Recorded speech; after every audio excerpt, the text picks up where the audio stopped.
Two opposing sides in the mutant war have joined forces. Marvel and Fox have inked a deal to create two different TV shows based on the X-Men franchise. The first is called Legion and will focus on David Haller, a powerful mutant who is the son of Professor X in the comics.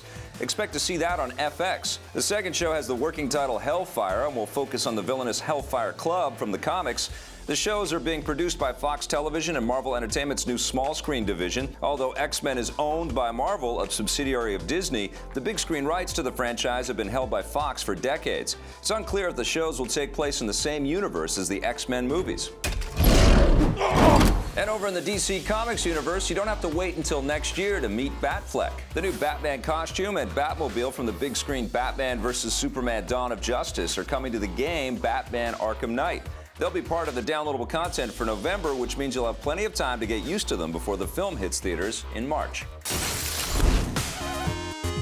Everybody's favorite superhero, Scott Jones, joins me now, a.k.a. Clark Kent, who is going to talk about Batman and X-Men with me. And I love to see him talk about superheroes. Look at that face. Well, you know, I have a little red ass over this whole Ben Affleck stuff because I was up for the part of Batman, and he beat me out. It was this close, and I would have been in the movie, but I'm not. Now he's in the video game. I'm not that crazy about this. I like the purity of the game world, and I like what Kevin Conroy does in the game, and I like him as Batman. I don't want to swap new skins in for Batman. Yeah. It sounds a little dirty, swapping skins. You would rather they focus more on single-player story content and sort of evolving the Batman universe. That's absolutely right. Yeah, I mean, I'm with you on that for sure, although I am also very excited to add the new Batmobile and new Batsuit to the collection.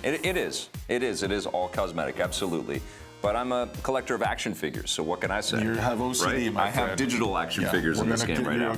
All right, well, we're going to have new X-Men action figures soon enough with two television shows headed our way. Obviously, Fox is very, very keen on keeping their hands, their money-earning hands, all over the X-Men franchise. Well said. Part of this deal, for sure, is that Fox loses the rights to make these movies if they don't, and TV shows, if they don't keep this property alive. And so, you know, that's why Fox has had the ownership on this stuff for so long. They just keep making these things over and over again. But obviously, the Spider-Man deal that Marvel and Disney worked out has kind of changed everything. And I feel like that Spider-Man deal really is a step forward, legally speaking. I haven't gone to law school, but you know, it was really easy for all of us just to dismiss Spider-Man outright.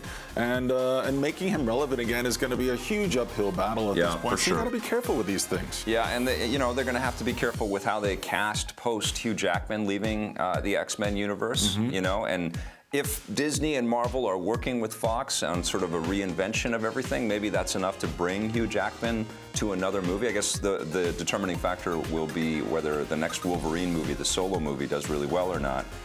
But it's going to be interesting. I mean, it looks like we're going to see a totally different X-Men universe out there. I'm just curious to find out where they place these X-Men shows in the X-Men timeline and if they're going to be connected to the movies. I think that's what's exciting to me. I think I've fallen asleep with my eyes open once again. All right. Well, let's perk everybody up right now with a look at Just Dance 2016. The Rundown is brought to you by EB Games.